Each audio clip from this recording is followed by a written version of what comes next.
সম্প্রতি বাংলাদেশে এক আতঙ্ক হয়ে গেছে রাসেলস ভাইপার নামে একটা সাপ। এই সাপটা বাংলাদেশে আসলে ছিল না।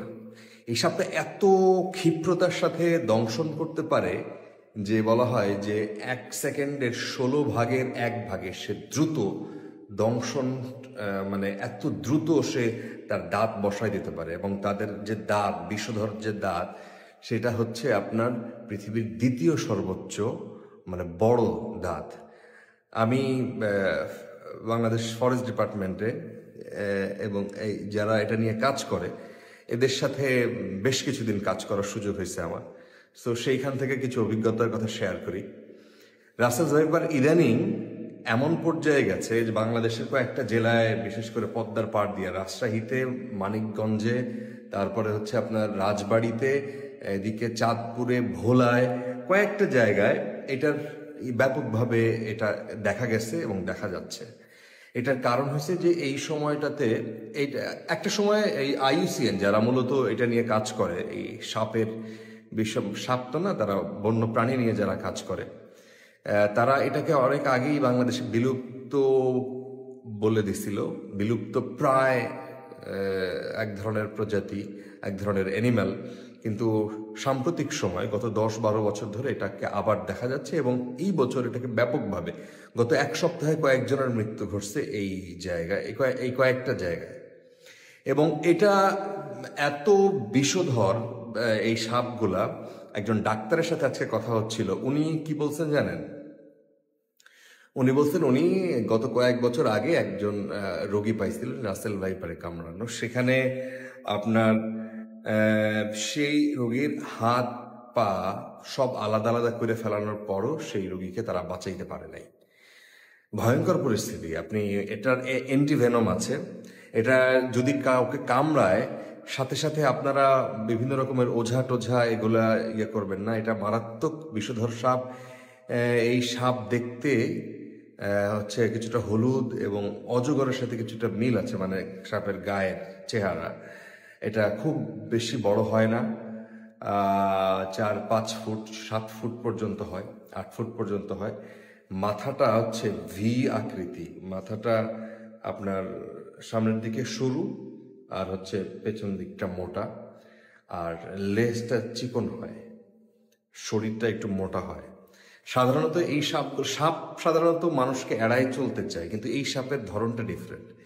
এরা উল্টা যদি কাউকে, মানে ওরা মানুষ দেখলেই বা কোনো প্রাণী দেখলেই যেটা ওদের জন্য ক্ষতিকর মনে করে, সাথে সাথে ওরা কামড় দেওয়ার চেষ্টা করে বা দংশন করার চেষ্টা করে। এই সাপটা বাংলাদেশে এই যে সাম্প্রতিক সময়ে এটা বাড়ার কারণ হলো যে মানে এটা দেখা যাচ্ছে বিভিন্ন ফসলি জমিতে। এরা আবার এই যে খায় হচ্ছে ইঁদুর খায়, তারপরে হচ্ছে বিভিন্ন পোকামাকড় খায়, টিকটিকি খায়।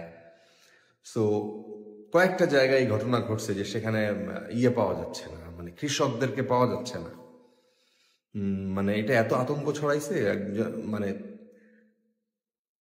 7 জন নাকি 6 জনের মৃত্যুর খবর পাইলাম আজকে পর্যন্ত।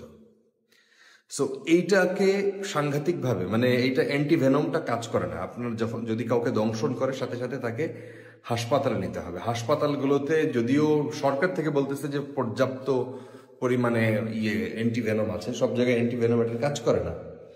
একজন ডাক্তারের কথা বলছিলাম যে সে বলছিল যে এটা এত ভয়ঙ্কর যে এটার সাথে সাথে কামড় দেওয়ার সাথে সাথে মানুষের শরীরে রক্ত জমাট বাঁধতে শুরু করে। তারপরে হচ্ছে কারো কারো আপনার কিডনি ফেইলিয়ার হয়ে যায়। এবং কিডনি ফেইলিয়ার কারো কারো না, এটা প্রায় সবারই, ওনার ভাষায় যে সবারই কিডনিতে আর কাজ করা বন্ধ করে দেয় খুব অল্প সময়ের মধ্যে। রাসেল ভাইপারে কামড় দেওয়ার ওই জায়গাটা পচন ধরে যায়। সো মারাত্মক রকমের, মানে আপনি এটা গা শিউরে ওঠে। আমার এমনি সাপের কথা শুনলে, দেখলে আমার একটু ঘিনও করে, আবার হচ্ছে যে ভয়ও লাগে। আমার দুইটাই একসাথে ঘটে। সো আমি এটা দেখতে পারি না, এই প্রাণীটা। সো এইটাকে কালকে যেমন একজন ভোলা জেলার যিনি একজন বিভাগীয় বন কর্মকর্তা, উনি বলছেন যে কালকে তারা 2টা উদ্ধার করছে, ভোলা সদরের থেকে আর একটা পাশে আর একটা উপজেলা থেকে। সো চাঁদপুরের মতলবে এরকম কয়েকটা জায়গায় সাপ দেখার পরে তারা পিটিয়ে মারছে। তারপরে হচ্ছে রাজবাড়িতে এরকম 2 জন মারা গেছেন কামড়ের সাথে সাথে। এইটা রাতের বেলা এরা বেরোয়, এরা নিশাচর এক ধরনের প্রাণী।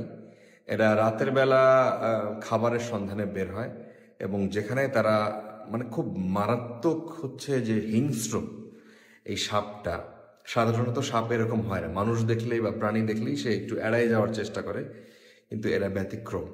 সো এরা এই যে অ্যান্টিভেনমের কথা চিন্তা না করে, কারণ ডাক্তারের যে ইয়েটা শুনলাম, মানে তার যে ইন্টারভিউটা আমি নিজে শুনলাম, তাতে মনে হয়েছে যে এদের উপর ভরসা করা আসলেই কঠিন, করা ঠিক না, করা উচিত হবে না। সো এড়াই চলাই মুশকিল। যারা রাতের বেলা চলাচল করেন অবশ্যই লাইট নিয়ে চলাচল করবেন গ্রামের দিকে, কারণ এটা গ্রামের দিকেই শুনতেছি, আমি শহরের কথা শুনিনি এখন পর্যন্ত। এটা ধান ক্ষেত, এটা শুকনো এবং ভিজা 2 জায়গায় দেখা যায়, মানে এটা হলো কঠিন ব্যাপার। মানে আমার আমি যখন কথা বলতেছি তখনও আমার যেন কেমন লাগতেছে শরীরের মধ্যে। এটা শুকনো জায়গায়, মানে যেই জমিগুলো শুকনো, হ্যাঁ, ধরেন ধান, যে জমিতে ইঁদুর থাকে, টিকটিকি থাকে, বিভিন্ন পোকামাকড় থাকে, ব্যাঙ থাকে, সেই জায়গায় এই সাপগুলা আসে। তারপরে হচ্ছে আপনার তারা গরমের সময় বেশি বের হয়। তারপরে হচ্ছে আমি এত কথা বলতেছি, আমাকে জিজ্ঞেস করতে পারেন আপনি সাংবাদিক মানুষ, এত কথা বলেন। আমি আসলে যারা অ্যানিম্যাল নিয়ে কাজ করে, বাংলাদেশ ওয়াইল্ড লাইফ নিয়ে যারা কাজ করে, তাদের সাথে দীর্ঘদিন কাজ করার আমার একটা সুযোগ ছিল। এই সাপ নিয়ে ট্রেনিংও ছিল, আমি ভয়ে সেই ট্রেনিংয়ে অংশ নিতে হয়েছে, বাট আমি সাপ ধরি নাই আর কি।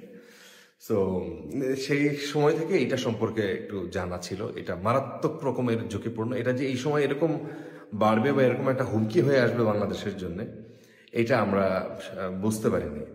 বাংলাদেশে আমরা একটা হিসাব দেখছিলাম যে বাংলাদেশে গড়ে আপনার 7,000-7,500 মানুষ প্রতি বছর, 7,500 মানুষ সাপের কামড়ে মারা যায়, এবং প্রায় 4.5 লাখ মানুষ অ্যাভারেজ প্রত্যেক বছরে তারা সাপের দংশনে, সাপের কামড়ে এবং কামড় খায়।